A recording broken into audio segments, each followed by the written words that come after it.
जय श्री राधे कृष्णा। सोनी व्रत कथाएं चैनल की तरफ से आप सभी को मकर संक्रांति की बहुत बहुत हार्दिक शुभकामनाएं।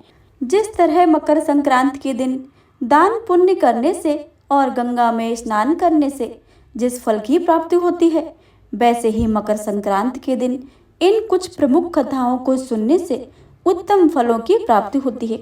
तो आइए सर्वप्रथम सुनते हैं धर्मराज की कहानी। एक गांव में एक बुढ़िया रहती थी। वह बहुत व्रत पूजन करती थी।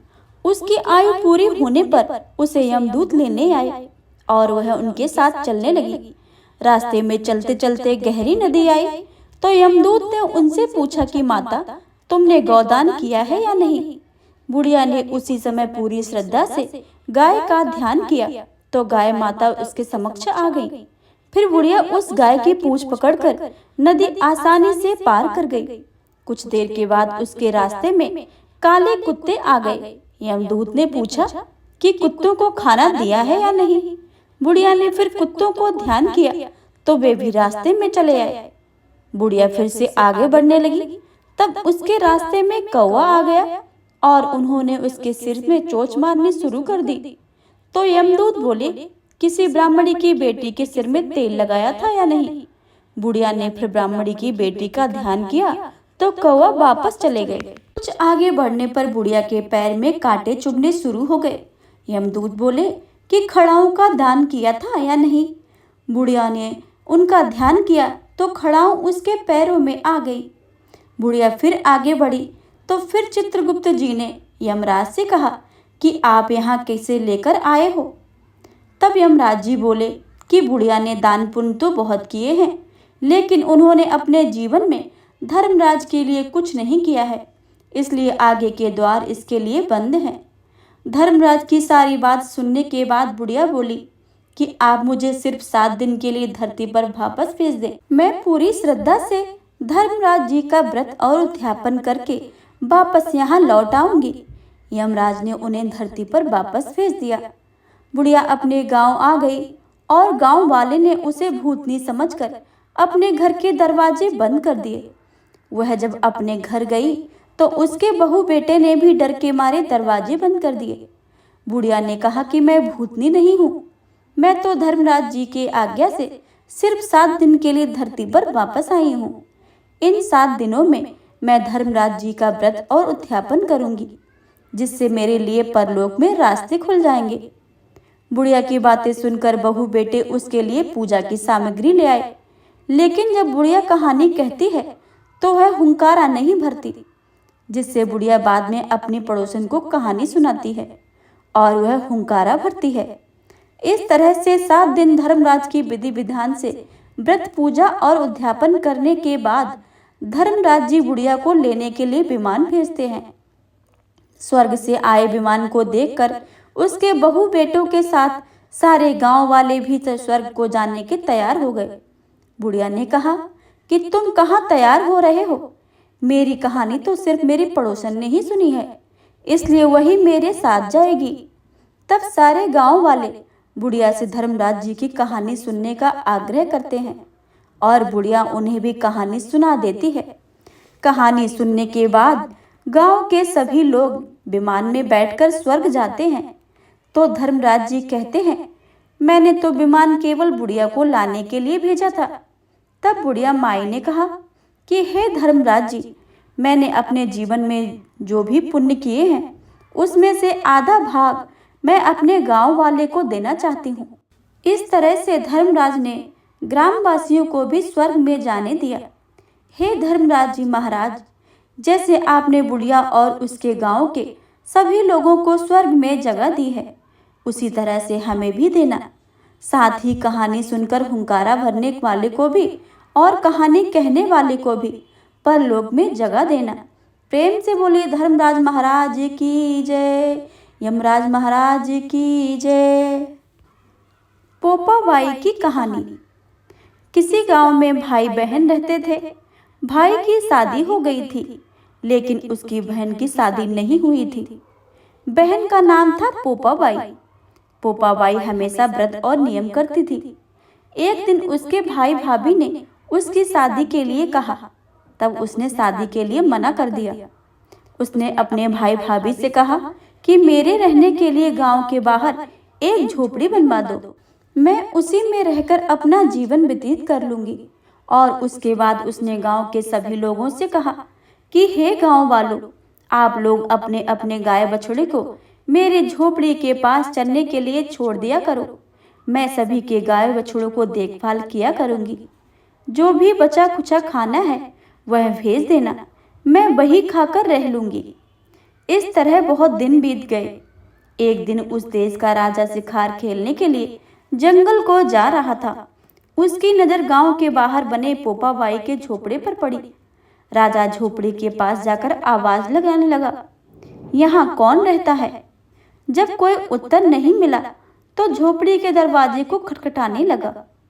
खटखटाने की आवाज सुनकर पोपाबाई ने अंदर से ही पूछा कि बाहर कौन है? बार बार दरवाजा क्यों खटखटा रहे हो? क्या काम है? तब राजा ने उत्तर दिया, मैं इस देश का राजा हूँ। मैं तुम्हारे साथ विवाह करना चाहता हूँ। पोपाबाई ने कहा, अपने महल को लौट जाओ, मैं पराये पुरुष का मुंह नहीं देखती हूँ। लेकिन राजा ने उसकी बात पर ध्यान नहीं दिया और बलपूर्वक पोपाबाई को उठाकर अपने घोड़े पर बैठाकर महल की ओर चल पड़ा। पोपाबाई ने राजा को श्राप दे दिया, हे राजा, तेरा राजपाट सब नष्ट हो जाएगा। महल में पहुंचकर राजा ने अपनी रानियों से सारी बात बताई। पूरी तरह बात सुनकर रानियों ने राजा से अनुरोध किया कि पोपाबाई को सही सलामत उसकी झोपड़ी में छोड़ आओ। रानियों के कहे अनुसार राजा पोपाबाई उसकी झोपड़ी पर छोड़ने चल पड़ा। रास्ते में पाप की नदी आई जिसमें राजा डूब गया। पोपाबाई मृत्यु के बाद धर्मराज के दरवाजे पहुंची। वहां धर्मराज ने उसे स्वर्ग का राज दिया। किसी गांव के एक सेठ सेठानी की मृत्यु हुई। वे दोनों मृत्युलोक में स्वर्गलोक को आए, लेकिन स्वर्ग का दरवाजा बंद पड़ा था। उन दोनों ने धर्मराज जी से स्वर्ग का द्वार खोलने के लिए विनती की। तब धर्मराज ने कहा कि इस पर पोपाबाई का राज है। सेठ सेठानी ने कहा कि हम पोपाबाई को नहीं जानते हैं। तब धर्मराज ने कहा कि मैं तुम दोनों को 7 दिन के लिए मृत्युलोक में भेजता हूँ। वहां जाकर 8 खोपड़ा में राई भरकर 5 कपड़ा ऊपर रखकर कहानी सुनना और उद्यापन करना। इस प्रकार कहना है, राज है पोपाबाई का, लेखा लेगी राई राई का। बोलो पोपाबाई की जय। अगली कथा धरती माता की कहानी। एक माँ थी, उसके एक बेटी एक बेटा, दोनों छोटे छोटे थे। माँ गरीब थी, वह मजदूरी करके अपना गुजारा चलाती थी। धीरे धीरे बच्चे बड़े होने लगे, बेटी शादी योग्य होने लगी। माँ बूढ़ी हो गई थी। माँ ने बेटे से कहा, बेटा तेरी बहन बड़ी हो गई है, अतः तुम्हारी जैसा वर देखकर उसकी शादी करना। ऐसा कहकर माँ तो कुछ दिनों के बाद मर गई। भाई गांव गांव घूमा, लेकिन बहन के योग्य कोई वर नहीं मिला। वह घूम घूम कर थक गया था। बैठे बैठे उसने सोचा कि मैं ही बहन से शादी कर लूं। ऐसा सोचकर वो चुन्नी और सामान लाया। बहन ने कहा कि यह सामान क्यों लाया है? भाई बोला, तेरी शादी है। मोहल्ले वालों ने बहन से कहा कि तुम्हारा भाई ही तुमसे शादी कर रहा है। बहन ने भाई से पूछा कि मेरी शादी किससे कर रहे हो? भाई कुछ नहीं बोला तो बहन समझ गई। उसने एक लोटा लिया, चुन्नी ली और चप्पल पहनकर जंगल में रवाना हुई। गाय के ग्वालों ने पूछा कि वन में क्यों जा रही हो? वह कुछ नहीं बोली। वन में जाकर धरती माँ को पुकारने लगी और बोली, हे माँ, तू ही मेरी लाज रखना, नहीं तो अन्याय हो जाएगा। मैं क्या करूं? मुझे अपनी गोद में ले लो, नहीं तो यहाँ मैं मर जाऊंगी। धरती माँ फटी तो बहन ने एक तरफ लोटा, चुन्नी चप्पल रख दिया और वह धरती माँ में जाने लगी। इतने में दौड़ता हुआ भाई वन में आया और ग्वाला से पूछा कि उसकी बहन किस तरफ गई है। ग्वालों ने कहा कि तेरी बहन उधर गई है। वह बहन बहन पुकारता हुआ दौड़ा तो बहन धरती माँ के अंदर समा रही थी। थोड़े बाल बाहर दिख रहे थे। उसने बहन के बाल मुट्ठी में पकड़कर और रोने लगा। बहन, तू सत के लिए धरती माँ की गोद में समा गई। मेरी बुद्धि भ्रष्ट हो गई थी। माँ के वचन निभाने के लिए मेरे जैसा कोई वर नहीं मिला, इसलिए ऐसा विचार आया। पर धरती माँ ने सत्य के लिए बेटी को अपने में समा लिया। जो बाल बाहर रहे थे वो दूब हो गए। इसलिए कहानी कहते समय और सुनते समय लोटा, चप्पल, चुन्नी, एक बर्तन में हरे मूंग, एक लड्डू कुमारी कन्या को देंगी। उसको धरती माता सुखी रखेंगी। प्रेम से बोलिए धरती माता की जय। सूर्यदेव की कहानी। प्राचीन काल की बात है। एक बुढ़िया थी जो नियमित तौर पर रविवार के दिन भगवान सूर्य देवता को उठकर नित्य कर्मों से निवृत्त होकर अपने आंगन को गोबर से लीपती थी, जिससे वह स्वच्छ हो सके। इसके बाद वह सूर्य देव की पूजा अर्चना करती थी। साथ ही रविवार की व्रत कथा भी सुनती थी। इस दिन वो एक समय भोजन करती थी और उससे पहले सूर्यदेव को भोग भी लगाती थी। सूर्यदेव उस बुढ़िया से बेहद प्रसन्न थे।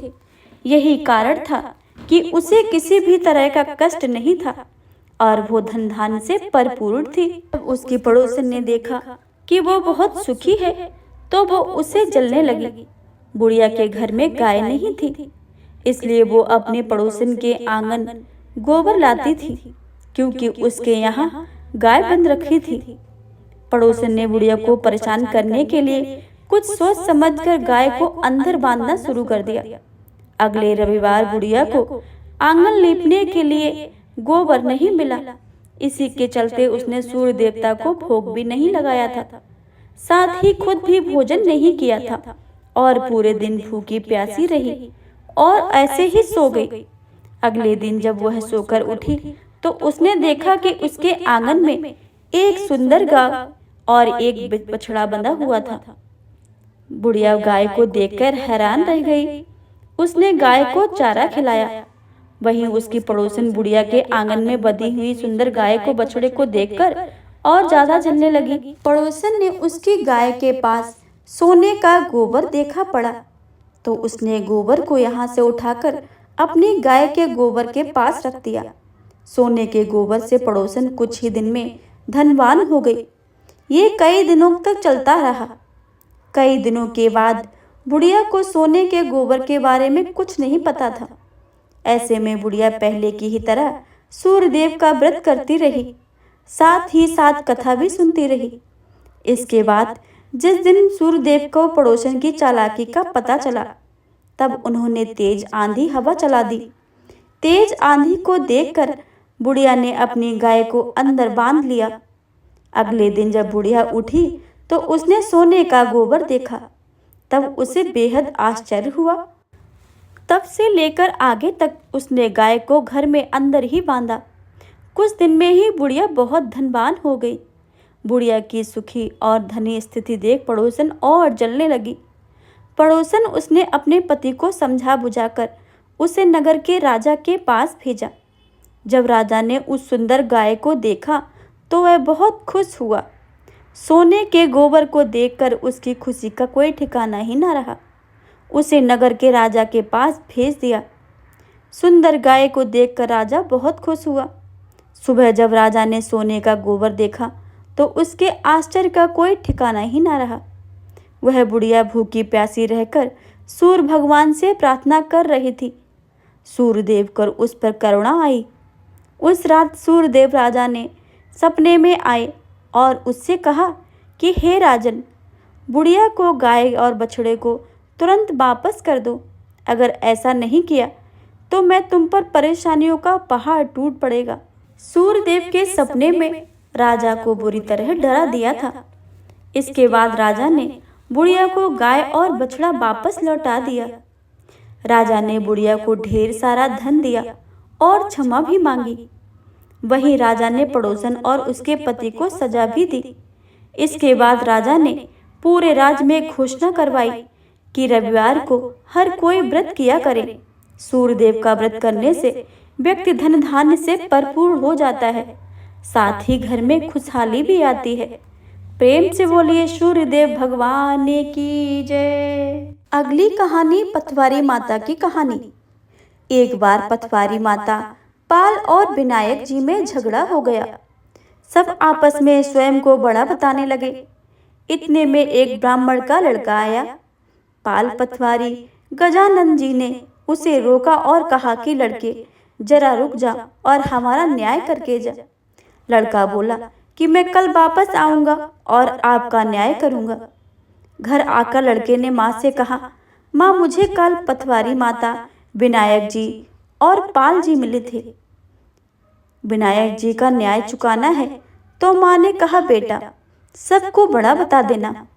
दूसरे दिन लड़का वहां गया और बोला, पाल माता आप बड़ी हो, क्योंकि हर व्यक्ति आता है और ध्यान स्नान करने के बाद शुद्ध होकर जाता है और आप सबकी रक्षा करती हो। हे पथवारी माता, आप सबसे बड़ी हो, क्योंकि कितने भी तीर्थ धर्म ध्यान कर लें पर आपकी पूजा किए बिना उनका कार्य पूर्ण नहीं होता है।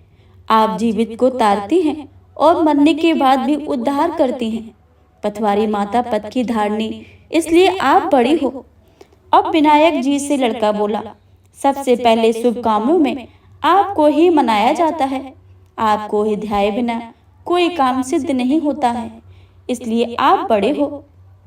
पाल माता, पथवारी माता, विनायक जी भगवान लड़के की चतुराई से बहुत प्रसन्न हो गए और बोले, लड़के तुमने तो हम सबको ही बड़ा कर दिया है और उसको सुखी रहने का आशीर्वाद दिया। जौ के दाने उसके अंगोछे में डाल दिया। लड़का सोचने लगा कि मैं तो घाटे का सौदा कर रहा हूँ। सारा दिन खराब करके न्याय किया और इतने से जौ मिले। उदास मन से घर आकर अंगोछा एक कोने में डाल दिया। माँ ने अंगोछा उठाया तो उसमें से हीरे मोती बिखर रहे थे। तो माँ बोली, बेटा न्याय करके क्या लाया है? लड़का बोला, माँ कोने में जो पड़ा है वह देख ले। माँ वहां गई, देखा तो हीरे मोती का ढेर लगा था। हीरे मोती जगमगा रहे थे। माँ अत्यधिक प्रसन्न हो गई। माँ ने बेटे को बुलाया और कहा, बेटा आज तो पाल माता, पथवारी माता, विनायक जी भगवान ने आज तो हम पर सब प्रसन्न हुए हैं। माँ बेटे बहुत प्रसन्न हुए। हे भगवान, जैसे पाल माता, पथवारी माता, विनायक जी भगवान लड़के को दिया है वैसे ही सबको देना। कहानी कहने सुनने हुंकारा भरने वाले को सुख समृद्धि धन धान देना। प्रेम से बोले, पाल माता की जय, पथवारी माता की जय, विनायक भगवान की जय। अगली कहानी लपसी और तपसी की कहानी। इस कहानी को सुनने के बाद सभी कथाओं का संपूर्ण फल आपको प्राप्त होगा। एक लपसी था और एक तपसी था। तपसी तो भगवान की तपस्या करता था और लपसी सरसेवा की लपसी बनाकर उसका भोग लगाकर जीम लेता था। एक दिन दोनों लड़ने लगे। लपसी बोला कि मैं बड़ा हूँ, तपसी बोला कि मैं बड़ा हूँ। इतने में नारद मुनि आए और बोले कि तुम क्यों लड़ रहे हो? तो लपसी ने कहा कि मैं बड़ा हूँ और तपसी ने कहा कि मैं बड़ा हूँ। तपसी बोला कि मैं सारे दिन भगवान की पूजा करता हूँ। यह सुनकर नारद जी ने कहा कि तुम्हारा फैसला कल कर दूंगा। दूसरे दिन लपसी तपसी नहा धोकर आए तो नारद जी का 1.25 करोड़ की अंगूठी उनके सामने फेंक दी। लपसी का ध्यान उस अंगूठी पर नहीं गया। तपसी तपस्या करने बैठा तो उसे अंगूठी दिखाई दी। उसने तुरंत अपने घुटने को नीचे दबा ली और तपस्या करने लगा। लपसी तो लापसी बनाकर उसका भगवान के भोग लगाकर जीवने बैठ गया। इतने में नारद जी आए। तब दोनों से पूछा कि कौन बड़ा है? फिर तपसी ने कहा कि मैं बड़ा हूँ। नारद जी बोले, तेरा घुटना उठाकर तो उसके नीचे 1.25 करोड़ की अंगूठी निकली है। तब नारद जी बोले कि ये अंगूठी तूने चुराई है, तुझे तेरी तपस्या का फल नहीं मिलेगा। तब तपसी बोला कि हे नारद मुनि, मेरी तपस्या का दोष कैसे दूर होगा? नारद जी ने कहा, रोटी बनाकर बाटिया नहीं बनाया तो फल तुझे होगा। ब्राह्मण जिमाकर दक्षिणा नहीं दी तो फल तुझे मिलेगा। साड़ी दे के ब्लाउज नहीं दिया तो फल तुझे मिलेगा। दिया से दिया जलाए तो फल तुझे मिलेगा। सब व्रत त्योहार कहानी के सुनने के बाद तेरी कहानी नहीं सुनी तो फल तुझे होगा। सबसे लपसी तपसी की कहानी सुनी जाती है। कहानी सुनने के बाद ऐसे कहें कि लपसी का फल लपसी ने होजे, तपसी का फल तपसी ने होजे, माँ की कहानी कथा का फल माँ ने होजे। प्रेम से बोलिए भगवान विष्णु की जय, लक्ष्मी नारायण भगवान की जय। यह थी मकर संक्रांति के दिन सुनी जाने वाली कथाएं। अगर आपको यह वीडियो पसंद है तो वीडियो को लाइक करें, शेयर करें और कमेंट बॉक्स में भगवान लक्ष्मी नारायण की जय लिखना बिल्कुल भी मत भूलिएगा।